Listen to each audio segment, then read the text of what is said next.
Hello, welcome to my place. We are in Second Timothy chapter 2, and today we're going to start in verse 14. And it says, "Remind them of these things, charging them before the Lord, not to strive about words to no profit, to the ruin of the hearers. Be diligent to present yourself approved to God, a worker who does not need to be ashamed, rightly dividing the word of truth. But shun profane and idle babblings, for they will increase to more ungodliness. And their message will spread like cancer. Hymenaeus and Philetus are of this sort, who have strayed concerning the truth, saying that the resurrection is already past, and they overthrow the faith of some. Nevertheless, the solid foundation of God stands, having this seal: the Lord knows those who are his. And let everyone who names the name of the Christ depart from iniquity." Now, continuing with yesterday's thought line, we need to make sure what we say has worth. We need to rightly divide the truth.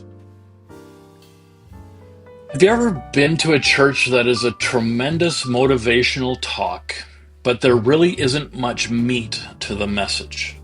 It's a good talk, but no real opportunity for growth. My personal belief is that every message should have opportunity for growth, regardless if the hearers are beginning in their walk or are veterans in it. Now, if I go to a church that is only preaching a salvation message at every service, then how am I growing in my walk with Christ? But if a church is only preaching in the depths of God, then how is an unbeliever going to receive the salvation message? Now, there are other routes to doing both of those things, but just hear what I'm saying, please. Paul tells Timothy in verse 14 to not preach about words to no profit.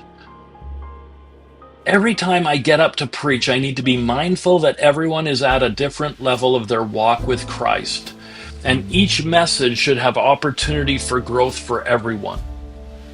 It also means that I need to know who the audience is. If the crowd is all mature believers, then it should be safe to assume that a deeper message could be appropriate. But if I am speaking to a crowd of mostly beginning Christians, then I need to have a more basic message. God is desiring for every one of us to be an approved worker who does not need to be ashamed, rightly dividing the word of truth. But the depth of that truth stems from our maturity in Christ. And so we need to be mindful of that when we are talking to others. God bless you richly. See you next time.